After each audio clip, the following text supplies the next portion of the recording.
दिल में गांधी और जुबान पे अंबेडकर, नहीं चलेगी नहीं चलेगी। मैं आरडी भारती और आप देख रहे हैं बिहारी सुल्तान। बिहार विधानसभा का चुनाव और उसमें एक नारा 85 के अंदर 85। आखिर ये है कौन? बिहार की राजनीति में जातिगत राजनीति बहुत ज्यादा हावी होती है और ऐलान हुआ है 85 के अंदर 85। दिल में गांधी और जुबान पे अंबेडकर नहीं चलने देंगे। अगर आप हमारे चैनल पर नए हैं तो चैनल को सब्सक्राइब कर लीजिए, वीडियो अच्छा लगे तो इसे लाइक कर दीजिए। और 2025 में 25, ये 25 का खेल क्या है हम अपने दर्शकों को बताने वाले हैं। जी हाँ दोस्तों, एक सेकेंड में भी मैं बता सकता हूं कि 2025 में 25 का खेल क्या है, लेकिन समझने का प्रयास कीजिए कि जो हमारे दर्शक हैं वो जानना चाहते हैं कि बिहार विधानसभा चुनाव में बहन मायावती जी को कितनी सीट ऑफर की गई है, किसने ऑफर किया, कौन सी जगह प्राप्त हो रही है, सब बता रहे हैं। लेकिन एक जो नारा है 85 में 85, बिहार के राजनीति में जो बहुजन समाज के लोग हैं 85% जो कहा जाता है, और खास करके शेड्यूल कास्ट शेड्यूल ट्राइब्स, उसमें 85 में 85 यानी पासवान, चमार, मुसहर, ये तीन जातियां जो है ये 85 में 85% हैं। और पासवान के नेता हैं चिराग पासवान। पासवान और किसी को वोट नहीं देगा, जहां चिराग पासवान उधर ही पासवान का वोट जाएगा। तो मुसहर और चमार किधर जाएं, ये सबसे बड़ा सवाल है। जीतन राम मांझी भले ही ताल ठोकते हों, लेकिन बिहार के पूरे 38 जिले में उनकी एक्सेप्टेंस नहीं है। उनको लोग एक्सेप्ट नहीं करते हैं, ढंग से जानते नहीं हैं, पहचानते नहीं हैं। वो एक बार बिहार के पूर्व मुख्यमंत्री जरूर कहलाते हैं, बुजुर्ग हैं, लोग इज्जत भी देते हैं, लेकिन एक जो दिलों का संबंध है वो शेड्यूल कास्ट शेड्यूल ट्राइब से जीतन राम मांझी का नहीं है। तो चमारों के अंदर एक फेमस नेता चाहिए, मुसहर के अंदर एक फेमस नेता चाहिए बिहार में, जो लालू प्रसाद यादव और नीतीश कुमार के रहते हुए क्या ये संभव है? आपकी उत्सुकता बढ़ रही होगी। 25 में 25 ये क्या है?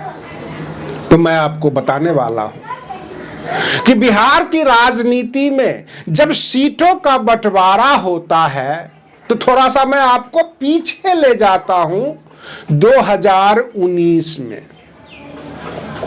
डॉक्टर कन्हैया कुमार कैंडिडेट बने और उस वक्त भी महागठबंधन था, लेकिन बिहार का बेगूसराय लोकसभा सीट पर राजद ने तनवीर हसन जी को उतार दिया था। जबकि हर जगह गठबंधन था, बेगूसराय पे पेच अड़ गई थी, इसलिए कि लालू परिवार ये नहीं चाहते थे कि डॉक्टर कन्हैया कुमार सांसद बनकर आ जाए और तेजस्वी यादव के बराबर हो जाए। बिहार का शेड्यूल कास्ट शेड्यूल ट्राइब्स ये कह रहा है कि जो इनकी नीतियां हैं महागठबंधन के, इंडिया गठबंधन के, वो ये चाहते हैं कि हमें भर देह कपड़ा मिले, भर पेट भोजन मिले, हमारे लिए बड़ी सुख सुविधा चाहते हैं, लेकिन चाहते हैं कि मैं नौकर बन के रहूं और मेरे सामने ये राजा बनकर रहे। इनके जुबान पर अंबेडकर है, लेकिन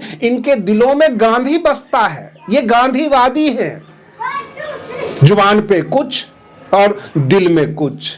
ये अपने बराबर में हमें बैठने नहीं देना चाहते हैं। तेजस्वी यादव कभी भी SC ST को बड़ा हिस्सा नहीं दे सकते, कहीं डिप्टी CM की मांग न कर दे, कहीं बराबर में बगल में आके बैठ ना जाए, इसलिए वह चाहते हैं कि SC ST को दबा कर रखें। नीतीश कुमार को अति पिछड़ा वोट चाहिए, अति पिछड़ा नेता नहीं चाहिए। तेजस्वी यादव को अति पिछड़ा SC ST का वोट चाहिए। उनका नेता नहीं चाहिए। यह है कड़वी सच्चाई जो बिहार के मतदाताओं में बातचीत होती है, चलती है। अब हम आ जाते हैं 25 में 25।